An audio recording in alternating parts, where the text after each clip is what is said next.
এই সরকারের পতন না হওয়া পর্যন্ত আমরা অবশ্যই রাজপথে থাকবো। এই সরকারের, এই হাসিনা সরকারের ক্ষমতায় টিকে থাকার কোনো যোগ্যতা নেই। সে আমার জনগণকে মেরে ফেলছে। তুমি কি জনগণ শূন্য একটা রাষ্ট্র চাও? এই বাঙালি এত সহজ নয়। এই বাঙালি ৭১-এ যুদ্ধ করেছে, ৬৯-এ গণ অভ্যুত্থান করেছে, আর ২০২৪-এ আমার বাচ্চারা হাসিনা তোমাকে দেখিয়ে দিল তুমি কতটা দুর্বল। তুমি এখন কনফিউজে আছো। তুমি ইউএনএর ট্যাঙ্ক নিয়ে ঢাকা শহরে ঘোরাফেরা করো। সেই ইউএনএ যে আমাদেরকে রক্ষা করার জন্য অঙ্গীকার করেছিল, তাদেরকে ধোঁকা দিয়ে তাদের ট্যাঙ্ক তুমি আমার ছাত্রদের উপরে হামলা করার জন্য রেডি করেছো। হাসিনা তোমার দুর্বলতা প্রকাশ পেয়েছে, তুমি পদত্যাগ করো। তুমি পদত্যাগ না করা পর্যন্ত আমরা রাস্তা ছাড়বো না।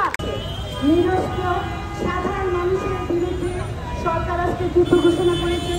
অবৈধ সরকার, যে সরকার গত 3টা নির্বাচন চুরির মাধ্যমে, ছলনার মাধ্যমে, প্রহসনের মাধ্যমে ক্ষমতায় টিকে আছে, সেই সরকার আজকে আমার সন্তানের বুকে নির্বিচারে গুলি করছে।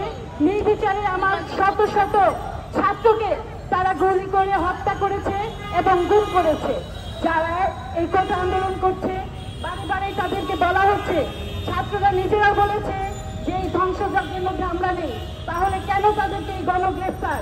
কেন লাইট বন্ধ করে, আলো বন্ধ করে, অন্ধকারে নির্বিচারে ঘরে ঘরে ঢুকে ক্লাস 5-এর একটা ছেলে পর্যন্ত রেহাই পাচ্ছে না? এই প্রতিবাদে আমরা আজকে এখানে দাঁড়িয়েছি। এই সরকারের পতন না হওয়া পর্যন্ত আমরা অবশ্যই রাজপথে থাকবো। এই সরকারের, এই হাসিনা সরকারের ক্ষমতায় টিকে থাকার কোনো যোগ্যতা নেই। সে আমার জনগণকে মেরে ফেলছে। তুমি কি জনগণ শূন্য একটা রাষ্ট্র চাও? এই বাঙালি এত সহজ নয়। এই বাঙালি ৭১-এ যুদ্ধ করেছে, ৬৯-এ গণ অভ্যুত্থান করেছে, আর ২০২৪-এ আমার বাচ্চারা হাসিনা তোমাকে দেখিয়ে দিল তুমি কতটা দুর্বল। তুমি এখন কনফিউজে আছো। তুমি ইউএনএর ট্যাঙ্ক নিয়ে ঢাকা শহরে ঘোরাফেরা করো। সেই ইউএনএ যে আমাদেরকে রক্ষা করার জন্য অঙ্গীকার করেছিল, তাদেরকে ধোঁকা দিয়ে তাদের ট্যাঙ্ক তুমি আমার ছাত্রদের উপরে হামলা করার জন্য রেডি করেছো। হাসিনা তোমার দুর্বলতা প্রকাশ পেয়েছে, তুমি পদত্যাগ করো।